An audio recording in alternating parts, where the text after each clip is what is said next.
அனைவருக்கும் வணக்கம். நான் விஜி ராஜா. நம்ம குழந்தைங்க ஜென்ரலாவே படிக்கணும்னாவே கஷ்டப்படுவாங்க. அதுலயும் 1 ஹவர், 2 ஹவர்ஸ் படிக்கணும்னா, ரொம்ப ஒரு மாரி டென்ஷன் ஆயிருவாங்க. அவங்களுக்காக உருவாக்குனது தான் போமோடோரோ மெத்தட் அப்படிங்கிறது. ஸோ அந்த மெத்தட் பத்தி இந்த வீடியோல என்னன்றது பார்க்கலாமா? 1980ஸ்ல பிரான்சிஸ்கோ சிரில்லோ அப்படிங்கிறவர் தான் இந்த ஒரு டெக்னிக்கையும், இந்த மெத்தடையும் உருவாக்கியிருக்காரு. அவர் அதுல என்ன சொல்றாரு அப்டின்னா, 25 நிமிஷம் நம்ம ஒரு அலார்ம் வச்சு படிச்சுட்டு, ஒரு 5 மினிட்ஸ் நம்ம ஒரு சின்ன பிரேக் எடுத்துக்கலாம். இது மாதிரி 4 முறைகள் செய்யும் பொழுது, நம்மளோட சின்ன சின்ன ஃபோக்கஸ் எல்லாமே ஒரு பெரிய சக்சஸா மாறும் அப்டிங்கிறது தான் அவரோட டெக்னிக். ஸோ 25 நிமிஷம் நாம படிக்க போறோம்.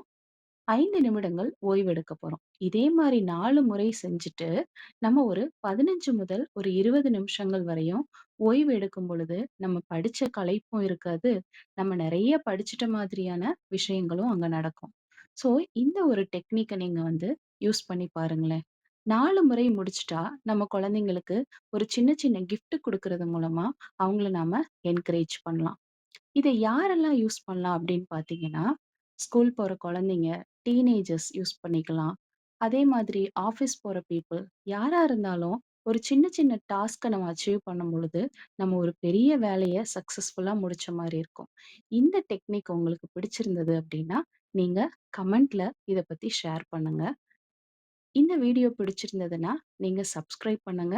உங்க குழந்தைக்கு என்ன மாதிரி நீங்க மெத்தட்ஸ் யூஸ் பண்ணி பாடம் சொல்லி தர்றீங்க அப்படிங்கிறத பத்தி எனக்கு கமெண்ட்ஸ்ல சொல்லுங்க. Thank you.